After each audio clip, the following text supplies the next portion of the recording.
Hello everyone, welcome back to the channel. Last lecture में हमने aggregates के बारे में बहुत अच्छे से डिस्कस किया था। अगर आपने वो लेक्चर नहीं देखा तो जरूर जाकर देख लीजिएगा। एग्रीगेट के टेस्ट और जो भी परमिसिबल वैल्यू होनी चाहिए हमने उन सबको डिस्कस किया था। आज हम बिटुमेन के बारे में पढ़ने वाले हैं। उससे रिलेटेड जितना भी डाटा है, उससे रिलेटेड जितने भी टेस्ट हैं, हम उन सबको डिस्कस करेंगे। तो पहले तो डिफरेंस से शुरू करते हैं कि बिटुमेन और तार में से क्या डिफरेंस है, कि बिटुमेन और तार डिफरेंट है एक दूसरे से। सबसे पहली बात तो किस प्रोसेस से मिलता है, तो अगर इसकी बात करें तो ये हमें फ्रैक्शनल डिस्टिलेशन प्रोसेस से मिलता है। फ्रैक्शनल डिस्टिलेशन किसका करते हैं हम? फ्रैक्शनल डिस्टिलेशन करते हैं क्रूड ऑयल का। फ्रैक्शनल डिस्टिलेशन करते हैं हम क्रूड ऑयल का। वहीं पे अगर हम इसकी बात करें, जो तार है हमारा, ये जो तार है ये हम करते हैं डिस्ट्रक्टिव डिस्टिलेशन। तो बेसिकली अब फ्रैक्शनल और डिस्ट्रक्टिव डिस्टिलेशन में से क्या डिफरेंस है? तो डिस्ट्रक्टिव डिस्टिलेशन किसका करते हैं हम? कोल का या फिर वुड का। कोल का या फिर वुड का हम डिस्ट्रक्टिव डिस्टिलेशन करते हैं। तो फ्रैक्शनल डिस्टिलेशन और डिस्ट्रक्टिव डिस्टिलेशन में ये अंतर है। फ्रैक्शनल डिस्टिलेशन में क्या होता है कि हम डिफरेंट डिफरेंट बॉइलिंग पॉइंट पे अपने प्रोडक्ट को हम एक्सट्रैक्ट कर लेते हैं। डिफरेंट डिफरेंट बॉइलिंग पॉइंट पे हम जो भी बॉइलिंग पॉइंट है उस पर वो हो गया होगा, हम उसको निकाल लेंगे।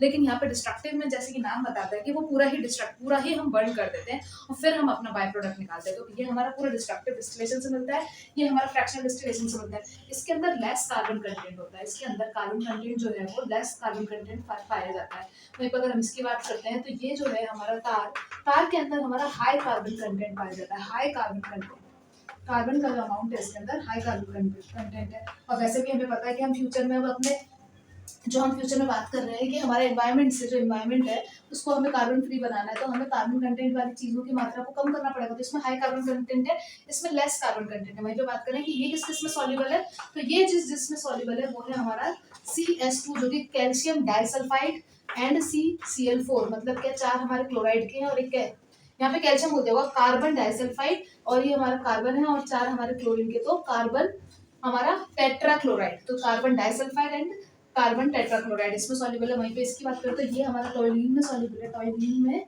सॉल्युबल है, जो हमारा तार है वो टॉयलीन में सॉल्युबल है। अगर इसकी बात करें तो ये बहुत ज्यादा रेजिस्टेंस प्रोवाइड करता है, मोर रेजिस्टेंस शो करता है टुवर्ड्स वाटर। वाटर के लिए इसकी अच्छी खासी रेजिस्टेंस देखी जाती है, इसलिए वाटर प्रूफिंग मटेरियल की तरह भी यूज कर सकते हैं। तो वाटर के लिए अच्छी खासी रेजिस्टेंस, मोर रेजिस्टेंट टुवर्ड्स वाटर। और हमारा टेम्परेचर के संग भी जल्दी मेल्ट नहीं करता, तो टेम्परेचर के संग भी जल्दी मेल्ट नहीं करता।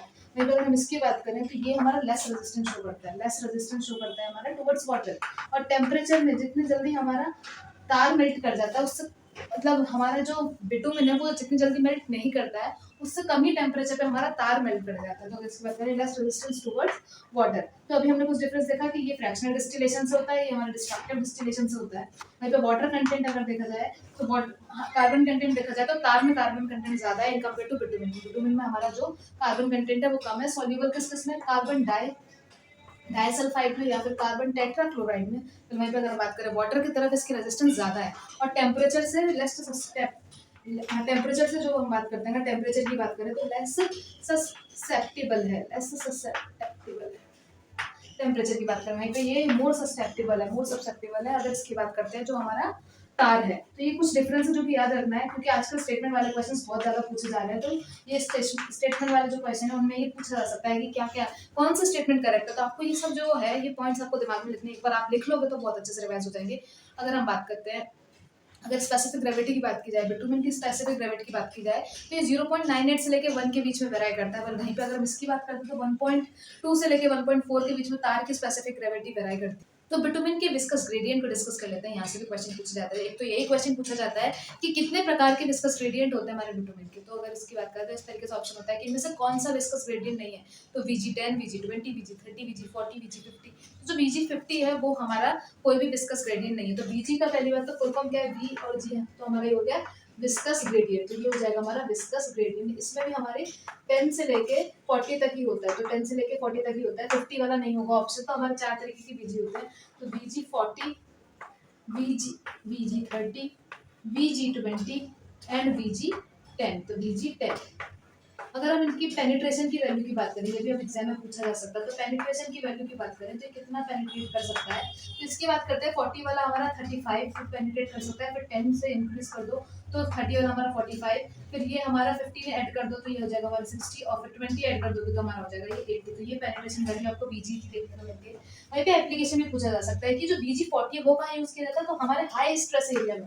हाई स्ट्रेस एरिया जहाँ होगा, जहाँ पे भी हाई स्ट्रेस देखने को मिलेगा, वहां पर हमारा इसका एप्लीकेशन है। इसकी बात करें तो ये पेविंग एप्लीकेशंस में, पेविंग वाली जहाँ पे भी पेवमेंट को हमें ले करना है तो पेविंग एप्लीकेशंस के लिए यूज किया जाता है, पेविंग एप्लीकेशंस के लिए हमारा यूज किया जाता है। VG20 की अगर बात करते हैं तो ये कोल्ड पेविंग एप्लीकेशन के लिए तो यहाँ भी यूज किया जाता है, लेकिन ये कौन से रीजन में यूज किया जाता है, कोल्ड रीजन में यूज किया जाता है। जब कोल्ड टेम्परेचर होगा, कोल्ड क्लाइमेट होगा, तो वहां पर हमारा VG20 यूज किया जाता है।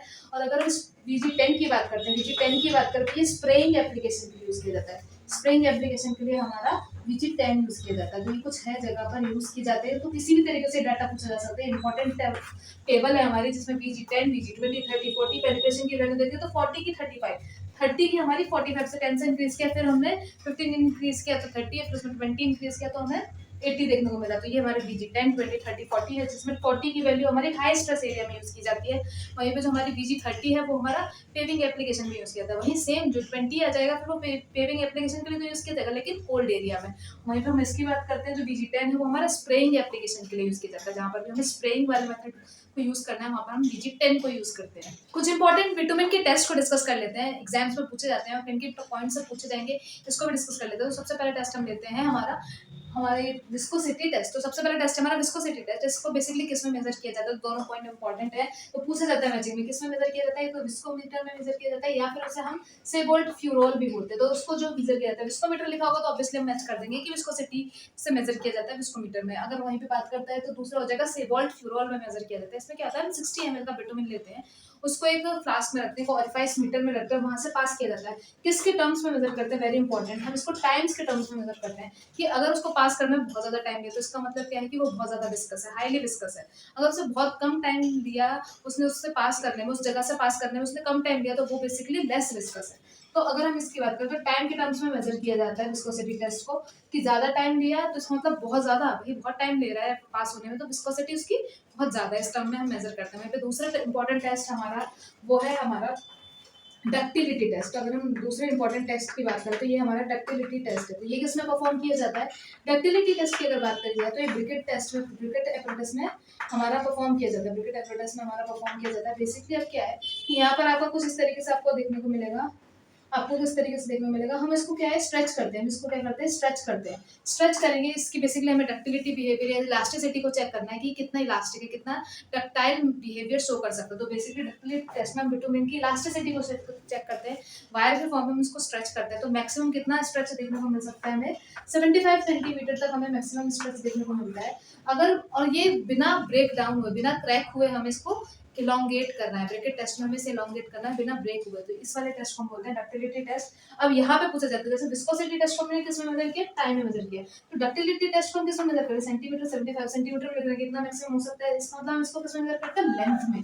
वेरी इंपॉर्टेंट, इसको किस में मेजर करते हैं, हम लेंथ में मेजर करते हैं। तो लेंथ में हमारा डक्टिलिटी टेस्ट मेजर किया जाता है। वहीं पे एक और इंपॉर्टेंट टेस्ट है जो कि हमारा सॉफ्टनिंग टेस्ट, जिसमें हम क्या करते हैं, सॉफ्टनिंग पता करते हैं, हमारी जो सॉफ्टनिंग है वो पता किया जाता है। ये किसके द्वारा पता किया जाता है, तो इंपॉर्टेंट यहाँ पे ब्रिकेट मटेरियल, ब्रिकेट एपरेटस से पता क्या है, ये सेबोल्ट फ्यूरोल से पता क्या है, इसमें ये क्या किससे पता करते हैं, पता रिंग एंड बॉल मेथड से, रिंग एंड बॉल मेथड से पता करते हैं। इसमें हम रिंग एंड बॉल मेथड से पता करते हैं। बेसिकली अब इसमें क्या करते हैं, हमारे पास ब्रास की रिंग होती है, इंपॉर्टेंट क्वेश्चन है, पूछा जा सकता है कि वो रिंग बॉल मेथड में हमारी वो रिंग किस मटेरियल की होती है। तो यहाँ पे ब्रास की हमारी रिंग होती है, उन दोनों रिंग के अंदर हमारा विटामिन होता है, उसके ऊपर हमारी स्टील की बॉल होती है। तो रिंग हमारा ब्रास की रिंग यूज की जाती है जिसमें हमारा विटामिन प्रेजेंट है, उसके ऊपर स्टील की बॉल ली जाती है। इसको पूरा हम वाटर में सबमर्ज कराते हैं, वाटर में डालते हैं उसको, और इसमें नीचे से हम 5 डिग्री सेंटीग्रेड पर मिनट के हिसाब से टेम्परेचर को इंक्रीज कर रहा होता है। तो 5 डिग्री सेंटीग्रेड पर मिनट के हिसाब से टेम्परेचर को इंक्रीज किया जा रहा होता है। 5 डिग्री पर सेंटीग्रेड से पर मिनट के हिसाब से हम टेम्परेचर इंक्रीज करें, जिस टेम्परेचर पे वो विटामिन हमारा बॉटम को सरफेस को, जो बीकर जिसमें रखा हुआ था उस बॉटम सरफेस को टच कर देती है, उस टेम्परेचर को हम नोट कर लेते हैं। तो यहाँ पर हमने सॉफ्टनिंग किसके टर्म्स में पता की, टेम्परेचर के टर्म्स में पता किया। यहाँ पर पूछा जाता है, तो सबका अलग अलग तरीका है घुमा के पूछने का। तो यहाँ पर अगर हम इसकी बात करते हैं तो यहाँ हमने किसके टर्म्स में पता किया, टेम्परेचर के टर्म्स में पता किया। एक थर्मोमीटर लगा रहेगा हमारे रॉन्ग, जो हमारा ये रिंग एंड बॉल मेथड है, यहाँ पर ऊपर थर्मोमीटर लगा रहेगा, नीचे से हम टेम्परेचर प्रोवाइड करें तो थर्मोमीटर अपना टेम्परेचर राइज करता जाएगा।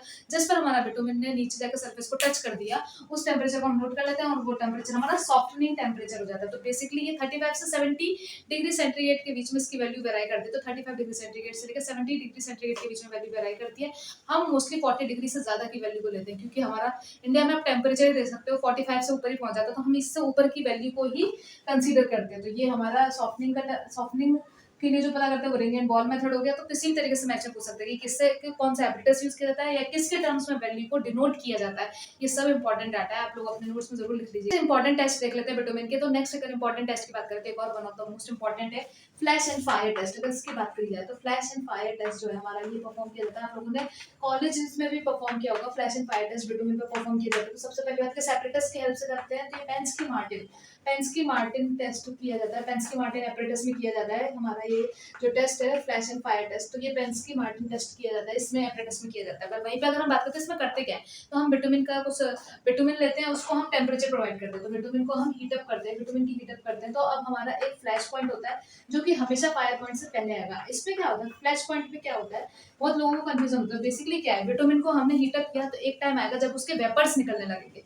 जो बिटुमिन हमने दिया जब उसके वेपर्स निकलने लगते हैं, वेपर जब फायर को कैच कर लेता है, जिस टेम्परेचर पे वेपर ने फायर को कैच कर लिया, आग पकड़ ली जिस टेम्परेचर पे वेपर्स ने, उस पॉइंट को हम वहाँ पे हमें थोड़ी सी फ्लैश देखने को मिलेगी, चिंगारी देखने को मिलेगी, उसको बोलते हैं हम फ्लैश पॉइंट। जहाँ पर हमारे वेपर्स कैच कर लेते हैं, हमारे विटामिन के वेपर्स कैच कर लेते हैं फायर को।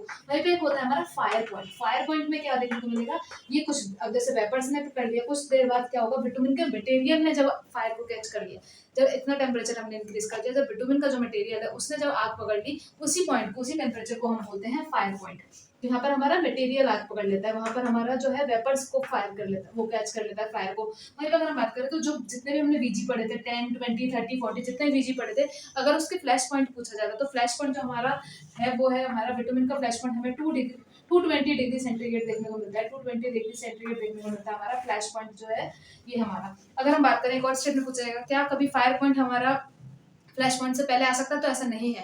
फायर पॉइंट हमेशा फ्लैश पॉइंट के बाद ही आएगा। तो ये हमारा पेंस्की मार्टिन टेस्ट किया जाता है फ्लैश एंड फायर टेस्ट में, जिसमें अगर वेपर हमारे हीट को पहले कैच कर लेते हैं, जब हीट को कैच कर लेते हैं उस पॉइंट को हम फ्लैश पॉइंट बोलते हैं, और जब हमारा मटेरियल फिर आग को पकड़ता है उसको हम बोलते हैं फायर पॉइंट। वहीं पे एक और इंपॉर्टेंट टेस्ट है जिसको बोलते हैं सॉल्युबिलिटी टेस्ट, जिसमें हम सॉल्युबिलिटी पता करेंगे कि कितना मतलब हमारा जो सॉल्युबल अनवांटेड जो इम्प्योरिटीज प्रेजेंट है वो कितनी प्रेजेंट है हमारे बिटुमिन के अंदर। तो सॉल्युबिलिटी टेस्ट परफॉर्म करते हैं। अब बेसिकली कैसे परफॉर्म करते हैं, 2 ग्राम बिटुमिन लेते हैं, 2 ग्राम बिटुमिन लेंगे और 100 ग्राम सॉल्यूशन में, जो 100 ग्राम है वो किसका होगा, या तो हम इसमें CS2 ले सकते हैं जो अभी हमने पढ़ा था कार्बन डाइसल्फाइड, या फिर हम CCl4 में हम इसको कार्बन टेट्राक्लोराइड में, इन दोनों में से किसी में भी डिजोल्व करके रख सकते हैं। तो बेसिकली ये सॉल्यूशन लिया, इसमें हमने इसको डिजोल्व करके लिया। इसके बाद क्या करेंगे, हम इसको फिल्टर करेंगे। फिल्टर करने के बाद हमारा कुछ रेसिड्यू बचेगा, जो रेसिड्यू हमारा फिल्टर पेपर पे रेसिड्यू बच गया, इसको ड्राई करने के बाद हम इसका वेट लेते हैं। तो ये 1% से ज्यादा नहीं होना चाहिए, 1% से ज्यादा रेसिड्यू हमारा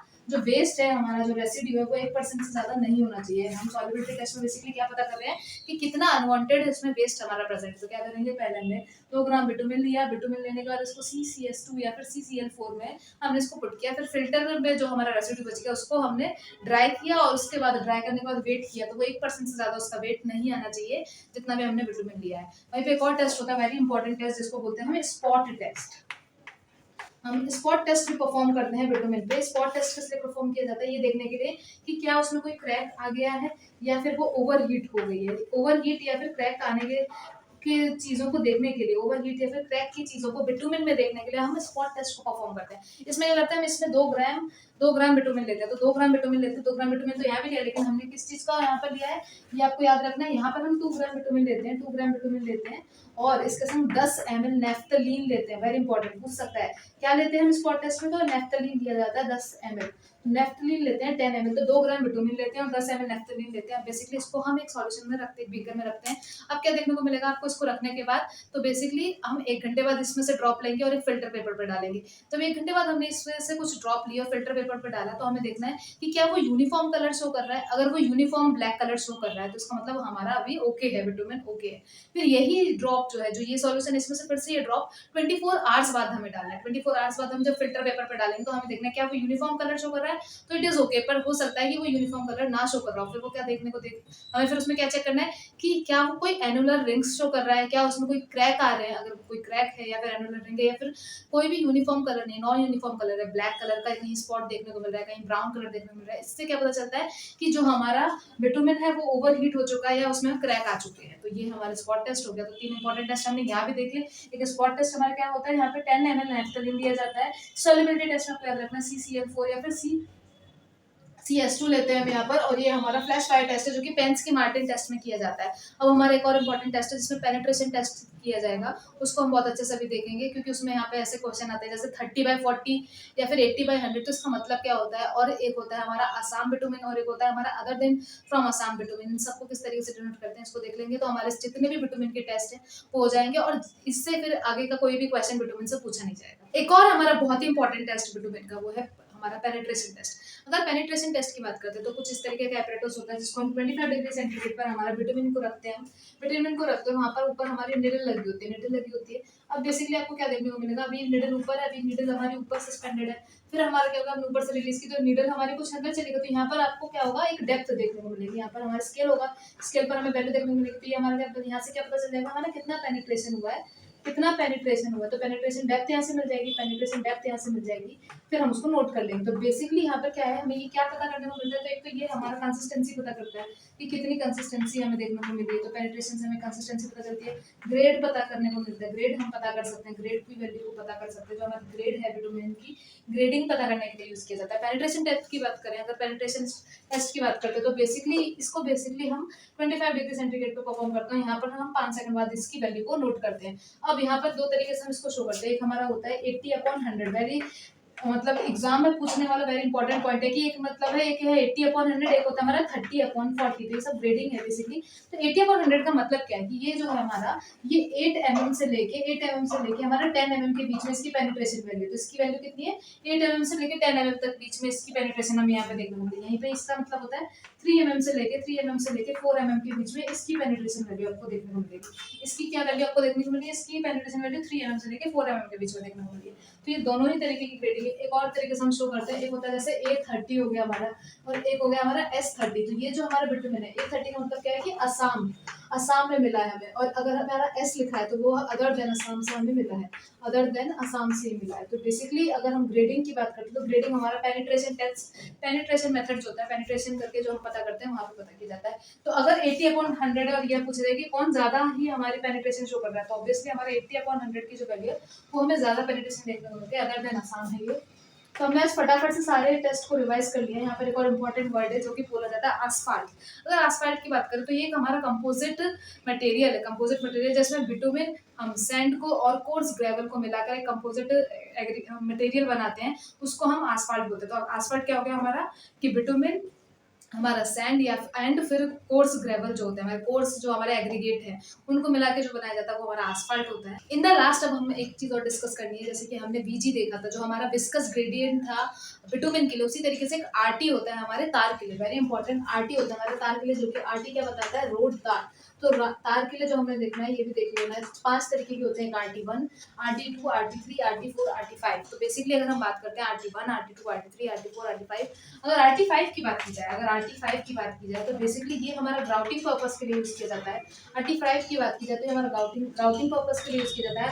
RT4 की बात की जाती है, अगर RT4 की बात की जाती है प्रीमिक्स मैकेडम के लिए यूज किया जाता है, ये हमारा प्रीमिक्स मैकेडम के लिए यूज किया जाता है। वहीं पर अगर हम बात करते हैं RT3 की बात की जाए, रोड तार 3 की बात की जाए, तो ये हमारा रिन्यूएबल कोट की तरह यूज किया जाता है, रिन्यूएबल कोटिंग की तरह यूज किया जाता है। अगर RT2 की बात की जाए तो ये सरफेस ड्रेसिंग के लिए यूज किया जाता है, लेकिन सरफेस ड्रेसिंग कहाँ पर, हम नॉर्मल कंडीशन में जब प्रोवाइड कर रहे होते हैं। तो RT2 हमारा कब यूज किया जाता है, सरफेस ड्रेसिंग, लेकिन हमारा नॉर्मल टेम्परेचर में, नॉर्मल कंडीशन में। वहीं पर RT1 की अगर हम बात करते हैं, RT1 की बात करेंगे तो वो भी सरफेस ड्रेसिंग के लिए यूज किया जाता है। RT1 की बात की जाए तो वो भी सरफेस ड्रेसिंग के लिए यूज किया जाता है, लेकिन वो वेरी कोल्ड वेदर में। तो हमारा RT1 कब यूज किया गया है, RT1 की अगर बात करें तो ये भी सरफेस ड्रेसिंग के लिए यूज किया गया, सरफेस ड्रेसिंग के लिए, लेकिन दोनों कंडीशन को याद रखना है। RT1 RT2 दोनों ही सरफेस ड्रेसिंग के लिए यूज किया जा रहा है, लेकिन ये कब यूज किया जा रहा है, कोल्ड वेदर में यूज किया जा रहा है। वहीं की बात करते हैं VG की, अगर हम बात करें VG की बात की जाए तो VG 10, 20, 30, 40 से फटाफट से रिवाइज कर लेते हैं। तो VG 10 हमारा किस लिए यूज किया जा रहा था, स्प्रेइंग एप्लीकेशन में। वहीं पे VG 20 हमारा किस लिए यूज किया जा रहा था, जब कोल्ड वेदर होगी वहां पर हमें यूज करना होगा। अगर VG 30 की बात करें तो नॉर्मल कंडीशन में यूज किया जा रहा था, और VG 40 हमारा हाई स्ट्रेस एरिया में यूज किया जा रहा था। ये कुछ पॉइंट्स थे विटामिन से रिलेटेड जो हमें याद होने चाहिए, यहाँ से कोई भी क्वेश्चन आ जाएगा और सबसे ज्यादा इसी एरिया से क्वेश्चन पूछे जाते हैं। तो ये बहुत ही मोस्ट इंपॉर्टेंट पार्ट था हमारा विटामिन का। आई होप आप लोगों को मजा आएगा। नेक्स्ट टॉपिक किस पे बनाया जाएगा जरूर कमेंट सेक्शन में बताइएगा। Thank you so much, like and subscribe.